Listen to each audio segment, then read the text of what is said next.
The Oregon Ducks were more prepared, more poised, and they performed better than Penn State did Saturday night. But the question everyone's asking, where does Penn State go from here? Welcome to Season 5, Episode 5 of the Straight from the Crest podcast. Welcome to the Straight from the Crest podcast.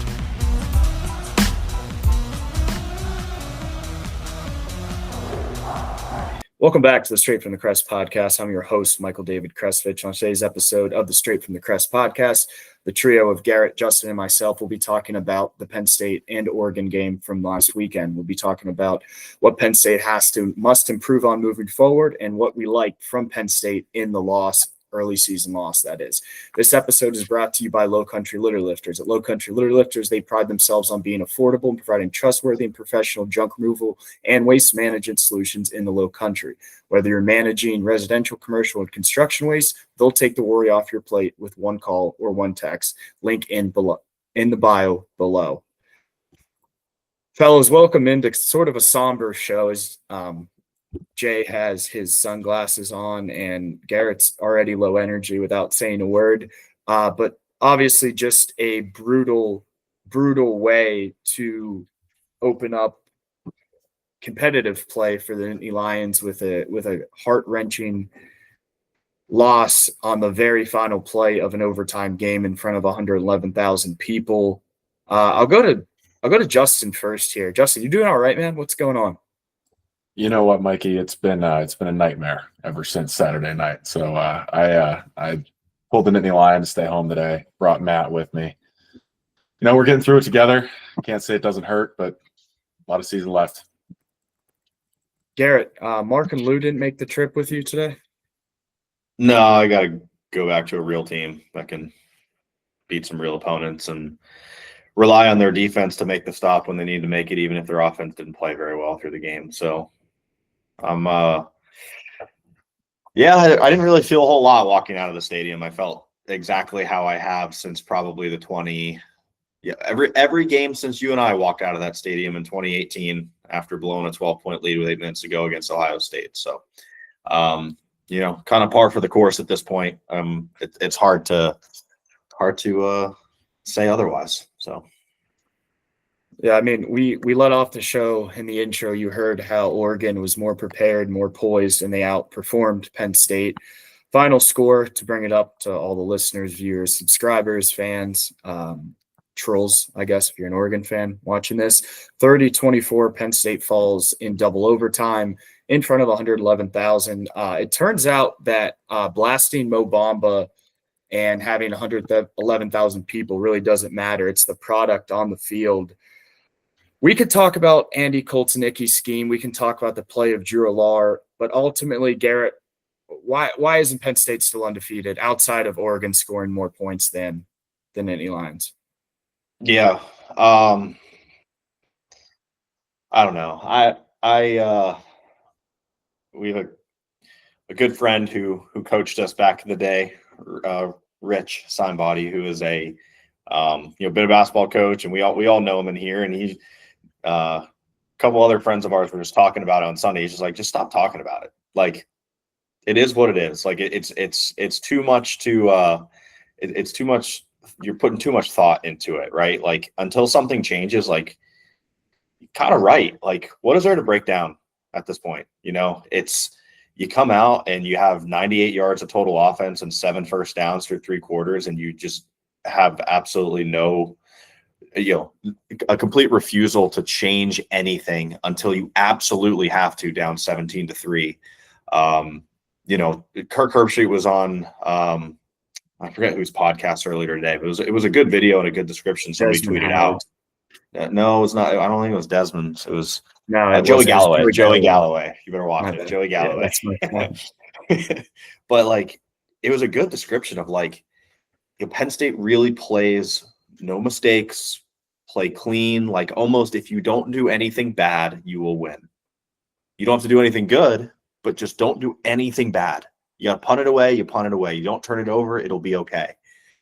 And that is a really good description of how the team plays. Don't turn it over, but you'll do it. They do it at the, it does feel like they're feeling the other team out, pause for 45 minutes. And then they wake up and they look, it's like, okay, well, we're down 17. This is how we have to play. Or we're up 14. This has worked. Let's continue to do it. Versus just going out and just like letting it rip. Like how, and this is the last point I'll make. That stadium was unbelievable. That atmosphere is unbelievable. The second and third quarter was a complete dud in there because you took your own advantage out of the game, right? And then you make the other team think, well, man, this place isn't that hard to play, right? So we're sitting down. It was quiet because everybody's just like, what the hell is going on?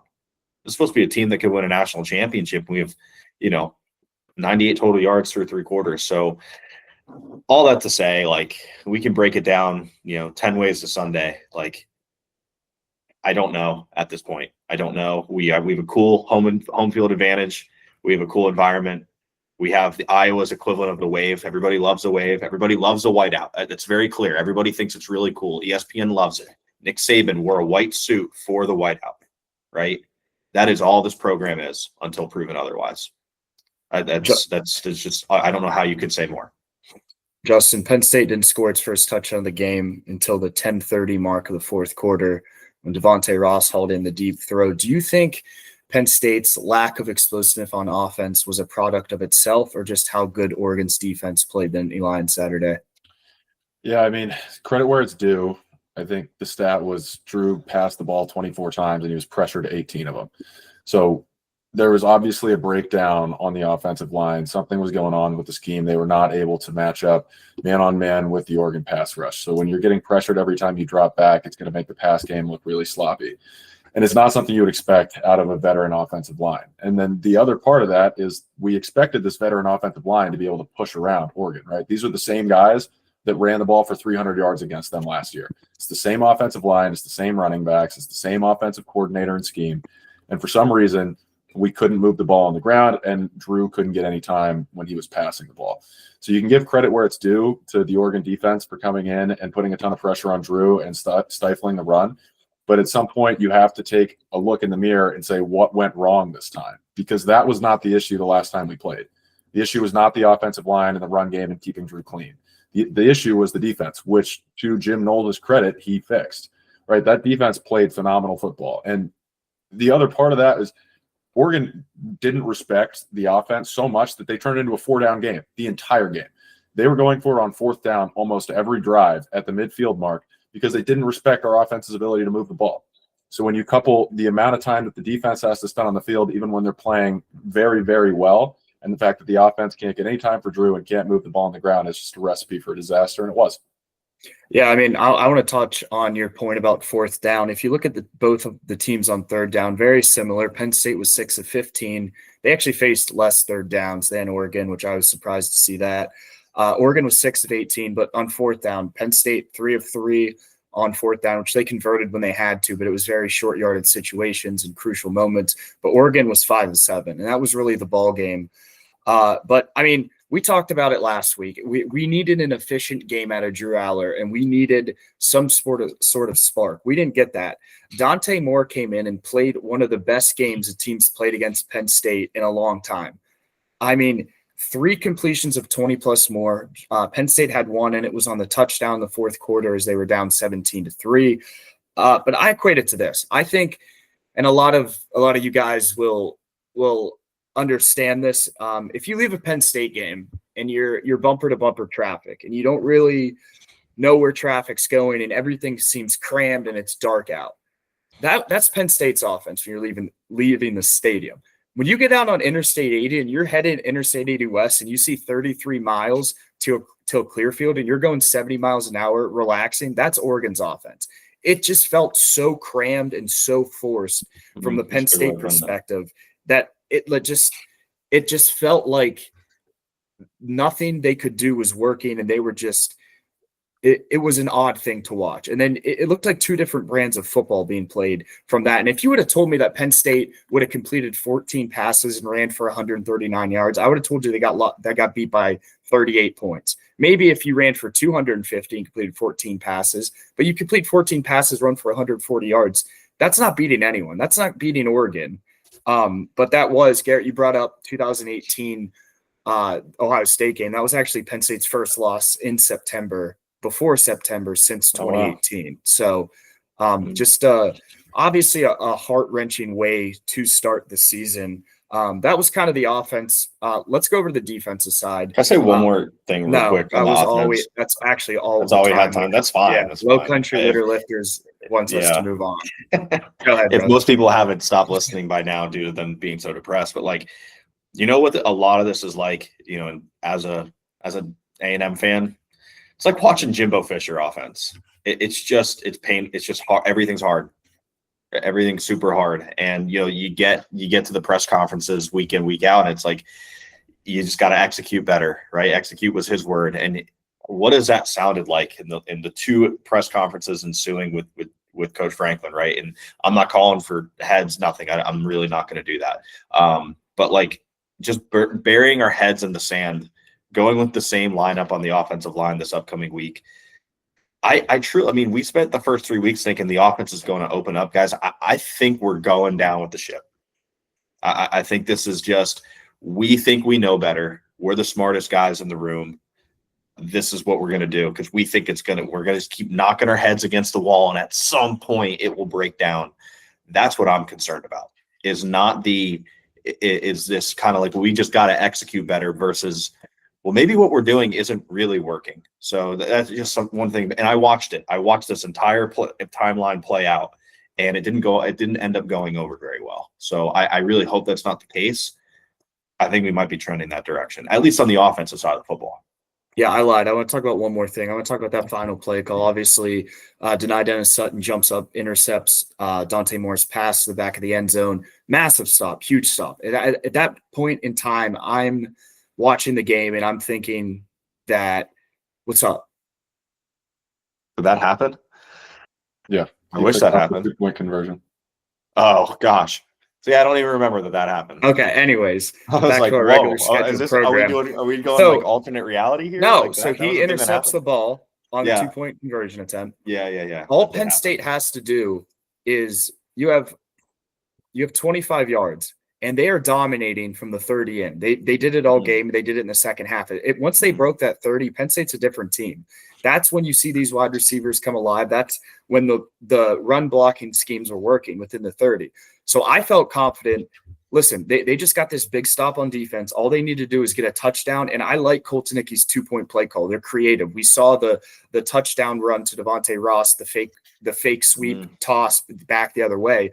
So at that point in time, to open up and I'm a big pass on first down guy, but you got to know the scenario there. You got to read the room almost. You can't be overly aggressive. And if you watch the play, that very last play, all Drew does is take the snap. His eyes immediately go to the safety that intercepted it, or the linebacker, I'm sorry, safety.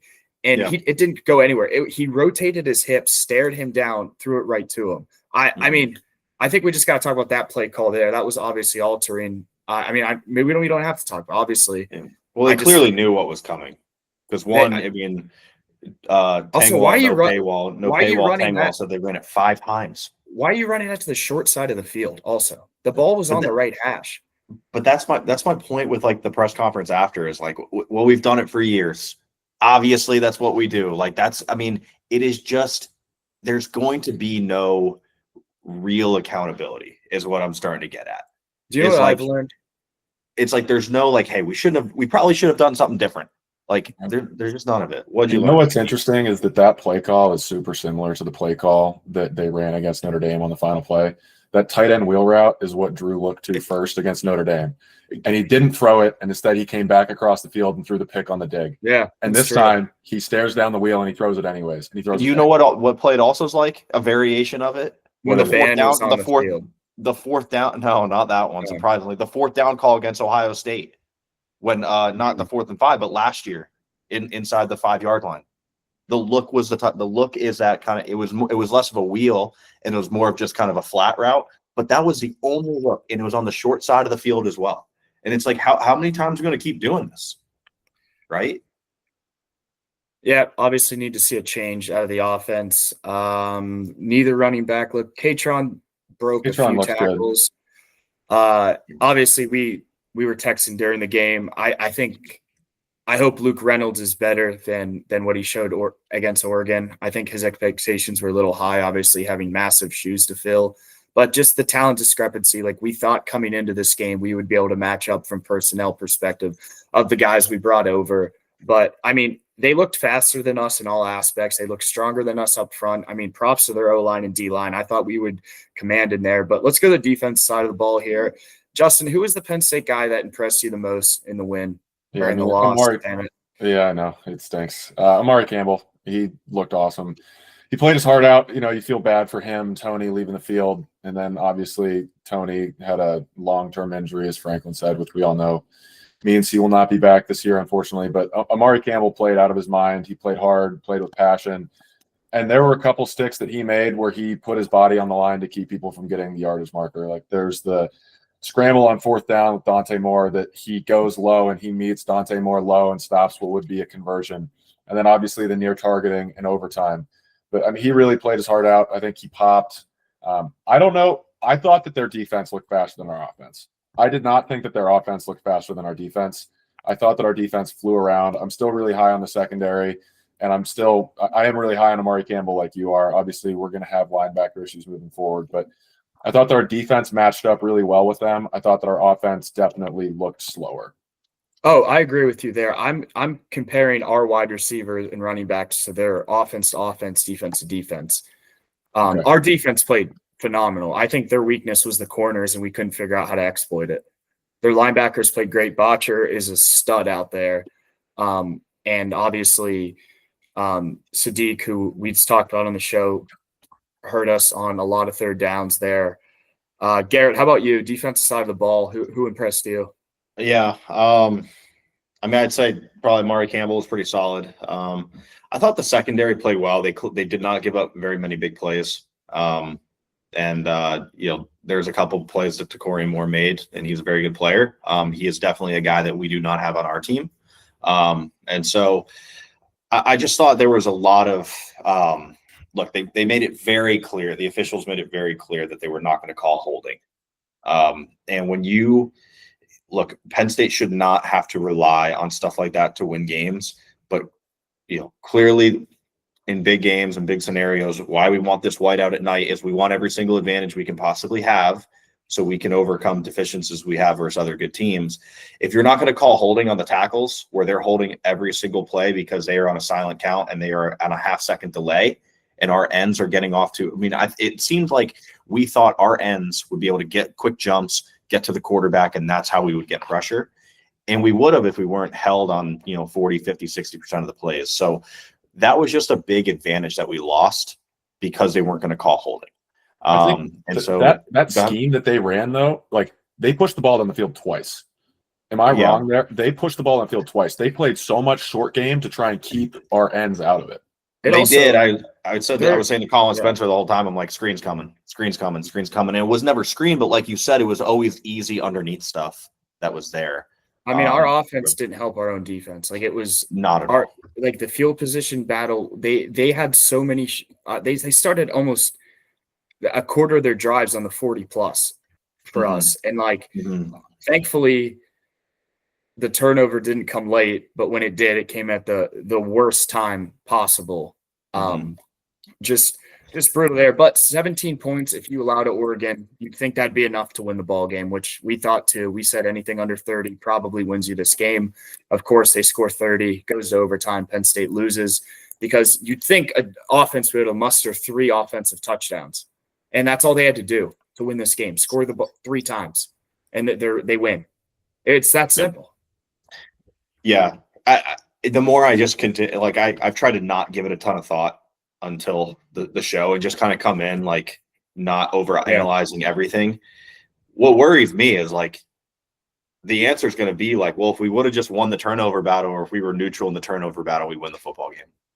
Right. So the methodology actually worked. If we just played cleaner, we would have won. Right. So there's just always going to be this I can see it now. There's always going to be this justification to say that this is the way that works versus just letting it rip. So that's my concern. And again, I heard it at another school with another coach over and over and over and over and over again. And it's like, sure, if we play perfect, clean football, yes, we should win. It's not reality. So, and one last quick point about the program as a whole, and that sort of notion of like playing clean, playing safe, all this stuff. We mentioned Katron Allen like had the better of the 2 days when it comes to him and Nick Singleton. When did the run game start to open up a little bit for him? When would we say that? Yeah, fourth quarter. Late, right? And who also started to run the ball late? Drew. When did the passing game start opening up? First quarter, first drive of the game, they went down and scored. Late. No. So like there are things that all tie in together here, right? Yeah. And I think a lot of it has to do like as soon as Drew starts to move the ball with his feet, the backers have to hold on for a second longer, right? So that means there might be some more underneath stuff that's available, more over the top stuff that's available. You're now going to shift their eyes where your running backs now open stuff up. It's so clear that it's like these guys are going to have to open some things up in order, other than they're just going to, otherwise they're just going to key in on guys. We're going to have quarters like we did the first 3 quarters. That's how they found their offense success. Dante Moore only ran for 39 yards, but those were probably the most productive 39 yards because at least had that threat. Absolutely. He was always a threat. He was looking to dump it down, which I wish they would get Drew moving more out of the pocket. He's not a runner, but he can get. They need to design more, just make it easier for him. Let him dump it off in an open space to a running back, to a tight end. It's either a deep shot to a corner, a deep shot to an end zone, or a deep cross around the gap. There's no short to intermediate game for these guys. It's like we got to pick up 11 or we run the ball. 11 or run the ball. And that's why we're stuck in these third and longs behind the chains. The early down success rate this year, I haven't looked at it, but it's nowhere near where it was 2 years ago. It's not even near where it was last year. So And like Beck said, like it's not like Oregon was forcing the ball down the field. But with that said, multiple times, if you go back and watch, they had multiple route concepts. I think 5 or 6 plays where every single route of all 4 receivers that were out in the play went at least 20 yards. And they got someone crossing underneath, or Moore was able to open up or whatever, or they got the dump off. I can't. I mean, how many times did we watch Penn State? I'm sorry, I keep asking hypothetical questions to everybody, but multiple times, all of our routes are within 10 yards. Yeah. Right. So there's no room to throw the ball. Okay. And we could probably count on our hand, maybe one hand, how many total routes there were run past 20 yards. So it's just, again, it all goes to the same theme. It's like, well, what 2 or 3 things that can happen when you throw the ball are bad. So we got to be super conservative when we do that. But hell, man, the last 3 times this team's the Penn State's offense looked good was when they had to absolutely go play offense, right? USC, the last time we played Oregon, and then this fourth quarter. So it's just like how you don't see that, but you're going to take the answer of, man, well, if Drew didn't throw the interception, we still win the game. That's what's going to be really frustrating, and that's what I'm banking on is going to happen. Well, the good news is September is over. It's a clean slate for Penn State. Probably not the best September of all time in recent years, but there's a lot of damn football to be played, and Penn State's back in action this weekend, 3:30 CBS.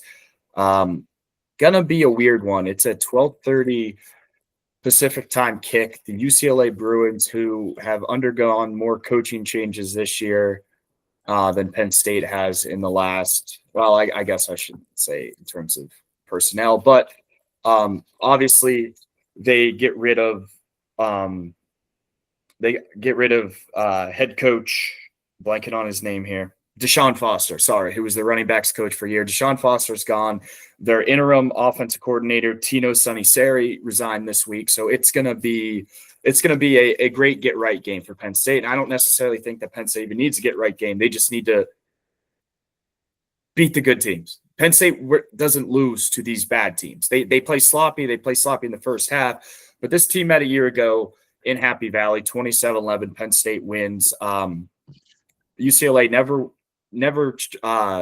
led at all during the game, trailed 24-3 through 3 quarters and scored their only touchdown with 11 seconds left. Justin Martin was their quarterback who made his first ever start against Penn State last year there. But from a personnel standpoint, UCLA returns 5 on offense, 6 on defense. They are 0-4 to start the year. They're coming off a 3-point loss.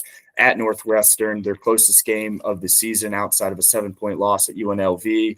There, they also opened up the year against Utah, lost by 33, and have a 25-point loss to New Mexico. Nico Iamaleava is their quarterback. He is the transfer from Tennessee, helped lead the Vols to the playoffs last year, 65% completion percent, 4 touchdowns, 3 interceptions, and has their only rushing touchdown of the season. He's been sacked 9 times in 4 games played, so that's a point of emphasis. Penn State can really get back. Had just 1 sack last week, and from an outsider's perspective, Quasi Gilmore is their leading receiver with 19 catches for 225 yards and a touchdown. Mikey Matthews and Anthony Woods are their other duo of wideouts. They're the only 3 on this Penn State or UCLA team that have 10 or more catches on the defensive side of the ball. Anthony Jones leads the team with 1.5 sacks. They have yet to intercept the pass on defense, and they've scored over 20 once this year. That was against Barrett's UNLV Rebels. They were mine at one point, yes. So there we have it. The stage is set. 3:30. Penn State gets out of town. Also, I think Justin made note of this, but Tony Rojas out indefinitely. Obviously, a huge locker room guy, big presence on the field. Interested to see who steps up there. So Penn State will be without them. I really don't want to talk about what Penn State needs to do because we say the same things every week. We say they need a fast start. They need to do this. And I really don't even know where to go from here. So, Justin, you're the man with the answers. You're going to lead this next segment. Go ahead. All right. The first thing that is actually good is that they're leaving Happy Valley. I don't think that we could have done a 5th home game in a row, and I think that it probably would have been – I mean, I say we, it wasn't me. I was trying to quiet the crowd. They were booing Drew and Franklin on the second drive. The tolerance for the offense going into that game was already 1 drive, apparently. Going into this game, if it was at home, the tolerance would be no drives. If we didn't score a touchdown, there was going to be boos raining in. So it's probably a good thing that they're leaving Happy Valley. What do we need to do? We need to win. And I don't really even care how we win. I would love to see the offense play better. I would love to see the defense hold the Bruins to a small amount of points, but I don't care. I just want to see us win. Right? And then moving forward, it sucks because I feel like this win was brand damaging in a sense to this loss was brand damaging in a sense to Penn State and to the whiteout, right? We've been asking for the whiteout to be a big game for so long. It happened. We lost. It stinks. Taking that, accepting that, and also realizing the season is still going. There's still a lot of time to make up ground and to prove that we belong. I mean, we have 2 top 10 matchups coming still, Ohio State and Indiana. Indiana's coming here. We're going to Ohio State. People are already writing off that Ohio State game like it's a sure loss. It's not a sure loss. This is a good team. This can be a good team. And maybe I have Stockholm syndrome because I've been doing this for so long, but God damn it, I believe, Michael. And I think that this is going to do for the team what the Michigan loss did for Ohio State last year, and that we will move forward and we will be better. And that we will come out and we will answer the questions and we will play a good brand of football that we can all be proud of. And if I'm wrong, I'm wrong, and it's going to stink, but I think that we're going to do it, man. Garrett, thoughts? I'll let you go. I have had urges to be pulled back into this vortex of, man, like, all right, go beat Iowa. Like, frick, if Drew doesn't throw an interception and we win the game after how dog shit we were for 3 quarters against probably the second best team in the country, how good are we? Are we the best team in the country? Are we did we unlock something in the 4th quarter that we could? It's so easy to get pulled in that vortex. At the same time, I said all of those things to myself for 5 years watching Jimbo Fisher coach Texas A&M football. Man, he could spin it. He was unbelievable. I watched all his press conferences. You would have thought a game they lost by 15, they had won by 4 touchdowns. I'm getting the same vibe here. I think I'm getting the same vibe that you're getting down at Clemson. If there's any Clemson fans that ever watch us, they're getting the same thing with Dabo. Guys who have been here for a decade, who have won a lot of games. No one is saying James Franklin's I don't think he's a bad coach. I don't think he's a bad coach at all. I think he's an unbelievable program builder. I've defended him. I'm not even calling for him to be fired, but I've seen how this works. Justin, you're not getting anything different the rest of this year. I just Matthew don't. McConaughey just changed, and he's in the Lion suit. Oh my God. And he is ready to cheer this team on for the rest of the year, Garrett. Yeah. Wow. Look at that. You're just throwing curveballs at us. I don't know. I'm not trying to be. I could be way more pessimistic, right? I could say, we need to fire the staff, bench Drew, all this stuff. I'm not saying any of that. I'm just saying, like, just how with things are going to. Why are things going to be anything other than status quo? I'm in the position of, like, I just need to see it. There's no punditry here. What do you need to see? What do you need to see? To 10-2 to the national championship? No, I mean, I need to see a win. I mean, I probably need to see a win at Ohio State. Really? I probably need to see. I mean, how about this? I'll lower the bar. And this is to say, and I am someone who said that I thought 2019 LSU was in this team's cards, okay, this year. So that's where I'm coming from. And I think we all can agree that there was a legitimate chance. We thought there was a legitimate chance for this team to win a national championship this year, right? Can we all agree that we thought that that was an I still think no. Okay. So then perfect. The product you watched Saturday night, forget the losing to Oregon, forget it in a vacuum. Of course you can lose to Oregon. But did you watch that team and be like, man, that's a team that can win the national championship? For one quarter, I did. For 4 quarters and overtime, did you watch a team, 2 overtimes? Did you watch a team that you sat there and thought, objectively, this team can win a national championship? No, I didn't. But our defense is good enough to win a national championship. Objectively, the defense is fine. Fair enough. I thought in 2022 and 2023, our defense was too. Go ahead. Watching Ohio State last year lose to Oregon, I didn't think they were capable of winning a national championship. But I mean, I'm not counting. I'm just counting one sample size. For sure. The problem is they had won a crap ton of big games before that. So my point being, taking in the total picture, can Penn State go do it? Sure. They have absolutely nothing to base it off of. Ohio State, they lost to Michigan. What did they go do 4 weeks earlier at Penn State? They beat number 3 Penn State on the road in their place. They had just won a massive game. So there was a consensus that they could do it. I just don't have any evidence whatsoever to base us being able to go into Ohio State and do it. Could we do it? I guess. I don't have any evidence to do it. You could say to an Ohio State fan could say, well, we just won a top 5 game on the road 4 weeks ago. We can probably go win another one in the Rose Bowl against Oregon in a few weeks. That's kind of where I think there's a difference here. And so that's kind of my point. And you kind of asked, like, where is it here? Like, I'll lower the bar. If you can go win the rest of your games by Ohio State, I will probably be okay with it. I was very nervous, and I said this at the beginning of the year, that if you lose to Oregon, you have no margin of error, right? We have gone 4 years without losing some frick up game like we could have done last year at USC and Minnesota. You lose one of those 2 games, you may not be in the playoff. Well, this year you definitely will not be in the playoff. I think that this year, I mean, have you seen the turmoil that's already happened in the top 10 this year? Nobody's coming out of the SEC unscathed. Everybody, I mean, like 3 or 4 teams in the top 10 lost this week. Like, so many teams are already at 1 loss. But Justin, if Penn State loses to Indiana, what is their best win?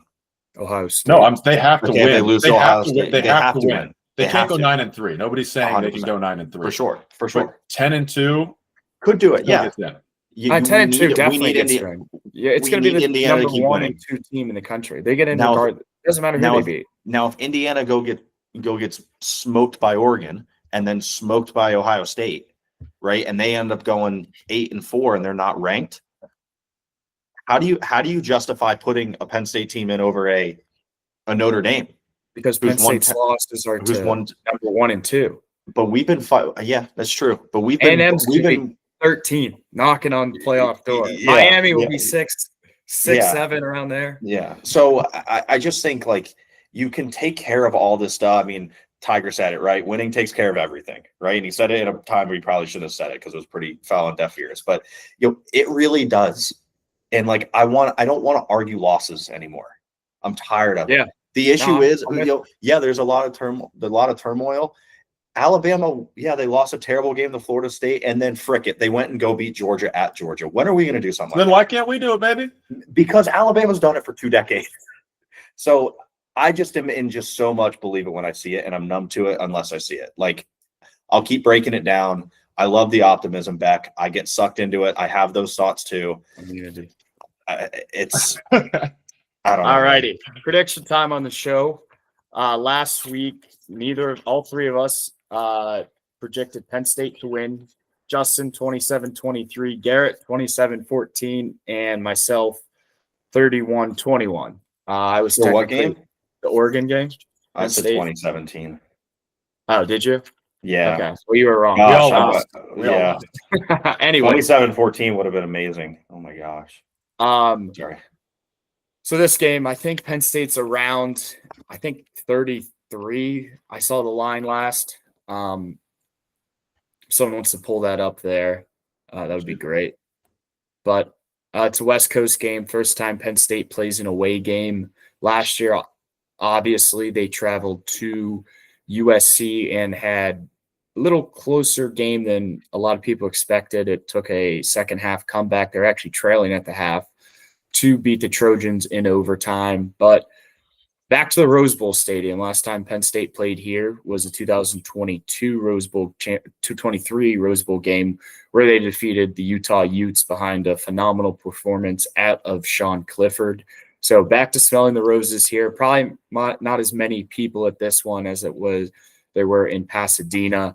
But Justin, we have a number on that game yet? 24.5, Michael. 24.5. Okay, so bet responsibly, 21 and over if you look to take a side in that game.